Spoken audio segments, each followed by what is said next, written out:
ایک لڑکا بہت شرارتی تھا۔ ایک دن ایسی غلطی اور شرارت کر دی کہ اس کے گھر میں مہمان آئے ہوئے تھے۔ اس لڑکے کی ماں نے مہمانوں کے لیے سالن تیار کیے تو اس لڑکے نے سالن میں مٹی ڈال دی۔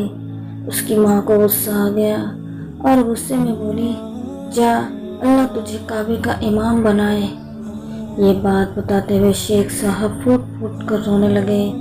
ذرا ڈھارس بندھی تو رندھی ہوئی آواز میں بولے، اے امت اسلام، جانتے ہو وہ شرارتی لڑکا کون تھا؟ دیکھو وہ شرارتی لڑکا میں کھڑا ہوں تمہارے سامنے، امام کعبہ عبدالرحمن السدیس، اللہ اکبر۔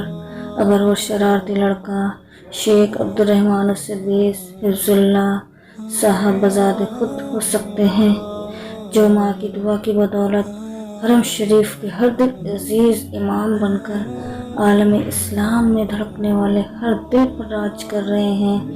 شیخ صاحب فرماتے ہیں کہ اے ماؤں، اپنی اولاد کے بارے میں اللہ سے ڈرتی رہو، چاہے کتنا ہی غصہ کیوں نہ ہو، ان کے لیے منہ سے خیر کے کلمے ہی نکالا کرو۔